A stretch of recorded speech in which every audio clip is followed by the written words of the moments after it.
Mr. Dashwood. And poor Mrs. Dashwood in every sense of the word. Oh.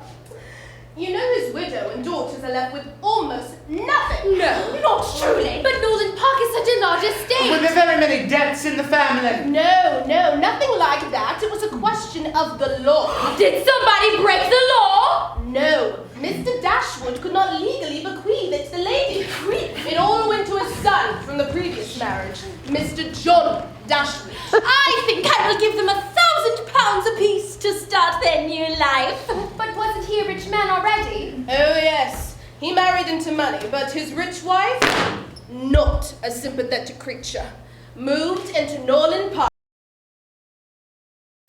without sending a word of notice to the new widow.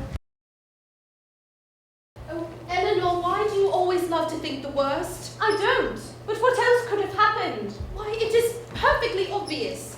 I can account for everything. Can you? Yes, Mrs. Smith must have invented this business in London as an excuse to send Willoughby away. Word has finally reached her of the attachment between Willoughby and Marianne, and she disapproves and strives to separate them. Because he is dependent upon her, he dares not confess, yet that they are already engaged, and therefore he must obey her wishes for a time. That is why he cannot predict when he will return. Eleanor, what say you? Nothing. You may be right, Mamma. Your countenance suggests that you think otherwise. What are your conjectures? I do not mean to cast suspicion, but it may indeed be prudent for them to conceal their engagement from Mrs. Smith. But why did they conceal it from us? His entire behaviour to Marianne declares that he considers her as his future wife. My doubts may soon be done away. If they write to each other, they are obviously engaged.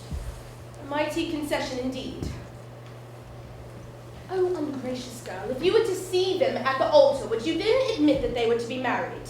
Perhaps we should ask Marianne directly if she is engaged. You may do as you like, but I would find it very ungenerous to ever force such a confidence. I would not ask that question for the world. Marianne shall tell me what she will, when she will, however she sees fit. Here you are! Why are you here? What? We two and your sister-in-law are the fastest of friends. Yes, isn't that funny? We were in the sweetest little milliner's shop on Bradley Street, and we fell into talking with a terribly elegant lady waiting and chatting about her boy who's been quite a monkey with the hat. I thought the milliner should vent, but Lucy has such a way with children, and one thing led to another, and it turned out that elegant lady was Mrs. John Dashwood. Me? How do you like that? I suppose you were very sorry to leave Sussex in that big, fine house when your father died and you lost all your money. We were very sad to leave Norland. Excuse me. Oh, and had you a great many smartphone there. There may be a vast many smartphone in Exeter, I'm sure. But Lord knows if I can tell what bow there might be around Norland. Oh, and perhaps the Miss Dashwoods might find it dull here. They do not have so many as they used to have. Oh, but perhaps you two do not care about the bow and had as lief be without. For my part, I think them vastly agreeable, provided they dress smart and behave civil. Oh, I can't bear to see them dirty and nasty. Now this Mr. Rose in Exeter, clerk to Mr. Simpson, if you do but see him of a morning, he is not fit to be